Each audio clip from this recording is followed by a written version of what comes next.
Greetings folks, today I'm going to be installing the Dodge off-road steering brace for my 2019 Ram Power Wagon. As far as the components go, I weighed everything this morning. This whole package here, including hardware, is about 14 pounds, so it's not too heavy. This thing itself is about, I want to say it's about 10.5 pounds. This is the bearing assembly with a Zerk fitting on there for greasing.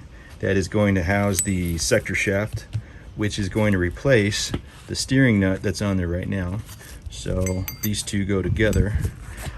These guys are going to replace the 15mm bolts holding up the sway bar bushing bracket. These are actually 17mm. And these 1/2-inch nut and bolt assembly pieces are going to be what gets this guy mounted to here.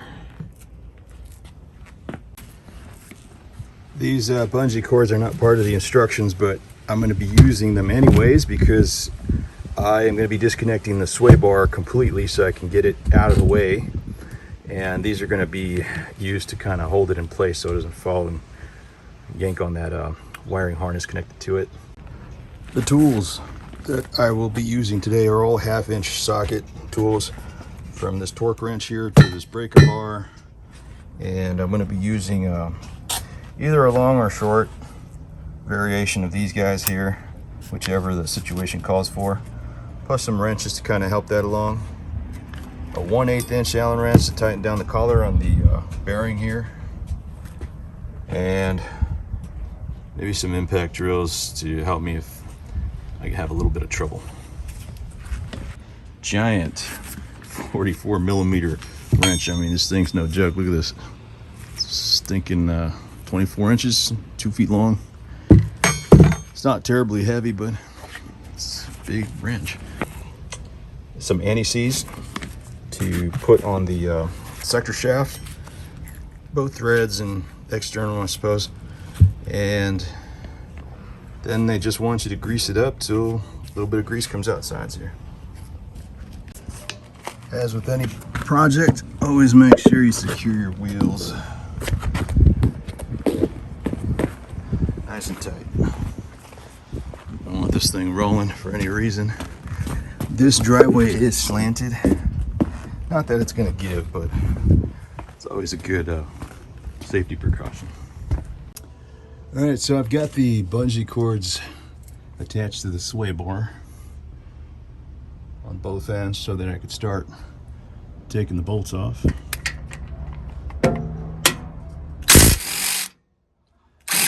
And that's why we put eyewear on, because that stuff would have been all over my face. Or rather in my eyes, which sucks. All right. First set down. Okay. I'll take off the other side now. Try that again.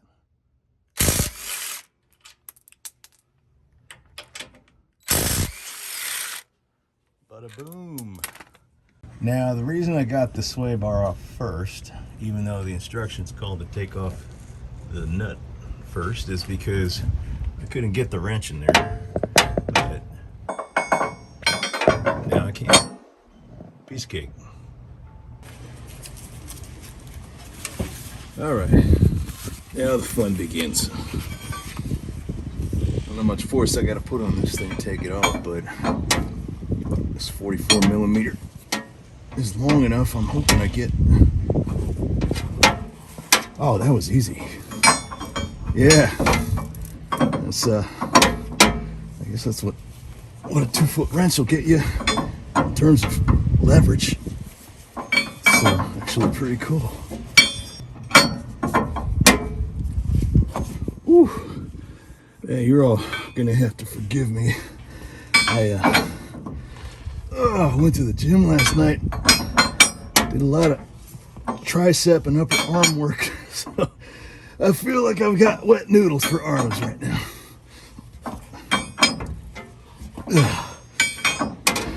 Now, I tried looking for a 44mm socket for my 1/2-inch drill, but the biggest size I could find was a 36 millimeter. But this is fine. Looks like a post-workout after the last sand. So yeah,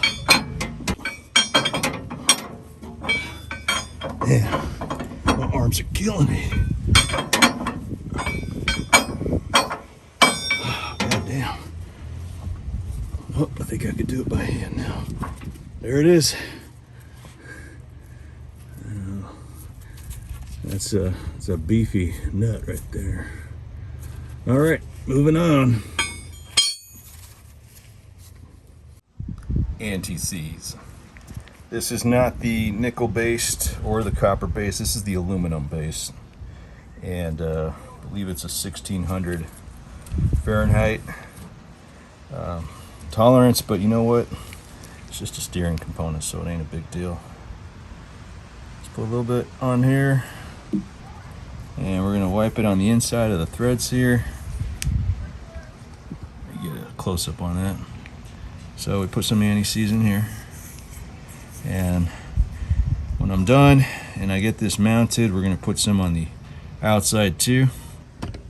Alright, I'm going to try to do this one-handed so I can hold the camera. Here's the crush washer and the sector shaft. We're just going to go ahead and hand tighten that just so we can get in there. And we're gonna do the old 44 millimeter boogie.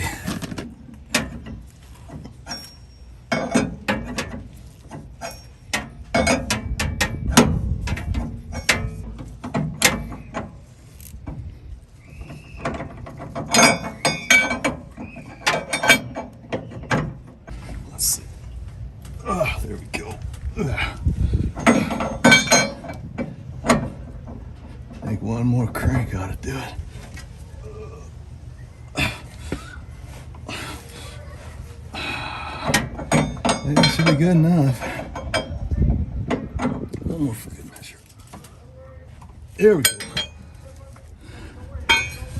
Solid. All right, now that we got the sector shaft on there, I'll put a little bit more of that AntiSeize along the length of it. So I don't have to worry about it getting stuck or jammed.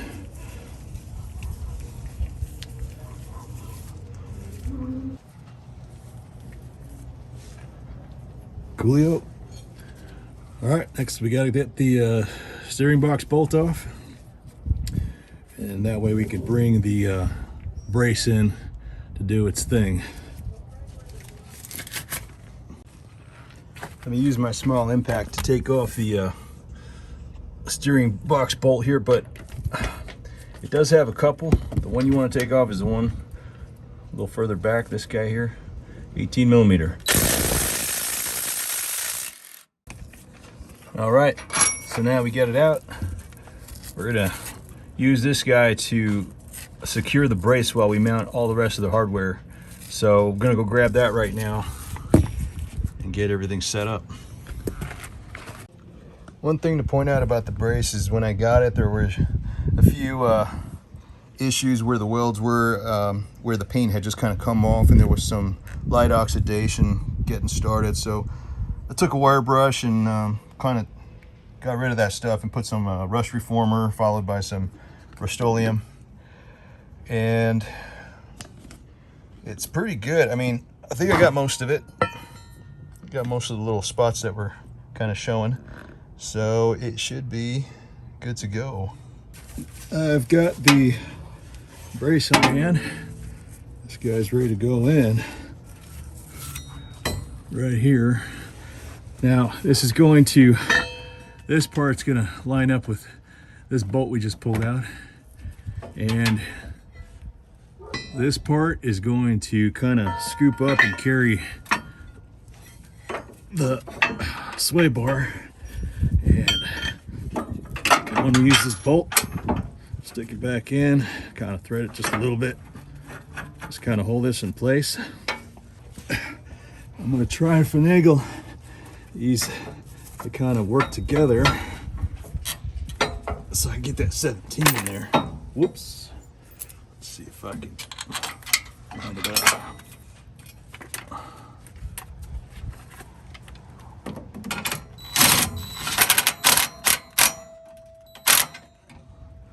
Okay, that's one. And let's get the other one lined up.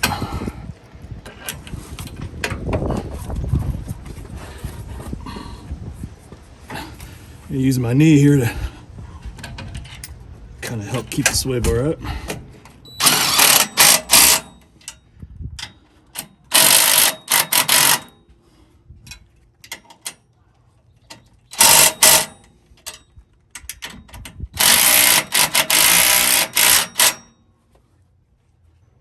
Looks pretty solid.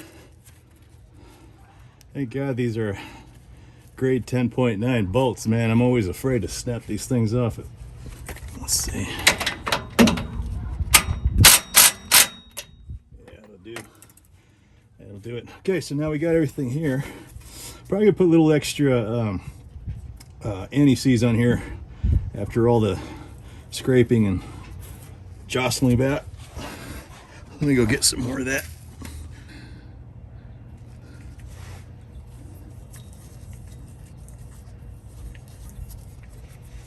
Okay,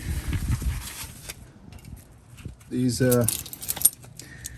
half-inch bolts, they're going to be used to mount the this bearing assembly here. Require a 19 millimeter. I don't know if you guys can read that. I'm gonna use a stubby and a wrench to kind of get those guys up there. So let's see how well this thing aligns, and then we shall proceed.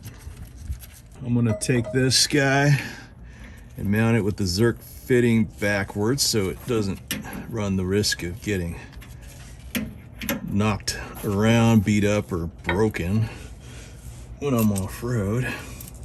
And I'm gonna put this bolt in here. Looks like it needs to thread in there. The bearing assembly has a nice thick coating on it, which kind of made the half-inch bolts a pain in the butt to seat.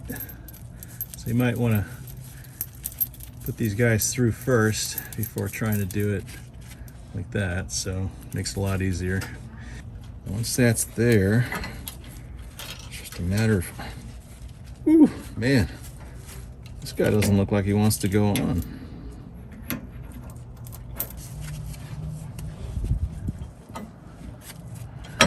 So I got this guy mounted in here. I needed to use the mallet just to kind of get that bolt in there because it wasn't going in, it wasn't lining up by just the slightest of a hair. So now that it's in, I'm just putting the washer and the nut on it so I can start ratcheting it down. Again, this is a 19 millimeter requirement, so make sure you got a couple of those, at least a socket and a wrench laying around.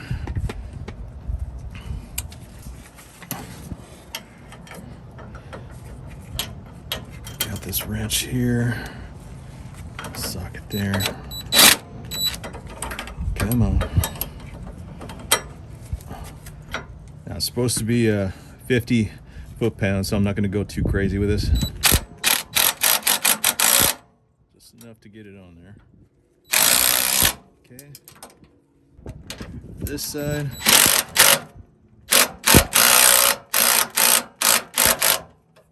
Okay. A little bit more. There we go. Just a bit more on this side. All right, that ought to do it. I'm gonna go to the other side and pop those bolts on to the sway bar. Pop 15.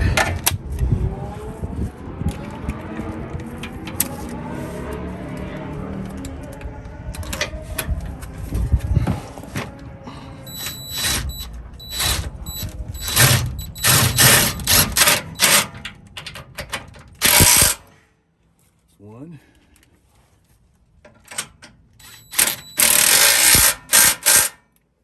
start tightening everything down. Oh yes, and we have to do a little bit of greasing here, so do not forget that. And since we're at it, I'm gonna go ahead and use this 1/8 inch Allen wrench to tighten down the collar here. It's one on one side. Let's see if I can get this guy in there. There we go. There we go. I think that's good.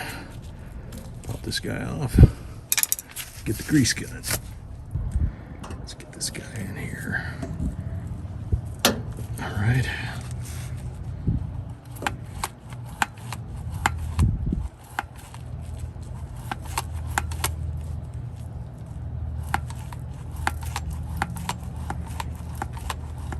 There we go. That's it. See, I got a little bit of bleed. That means it's full. Just wipe some of that off. And that about does it. Everything's in place and ready for a nice test drive. Actually, it wasn't too bad getting it in there. So a couple of challenging moments, but other than that, it was pretty straightforward.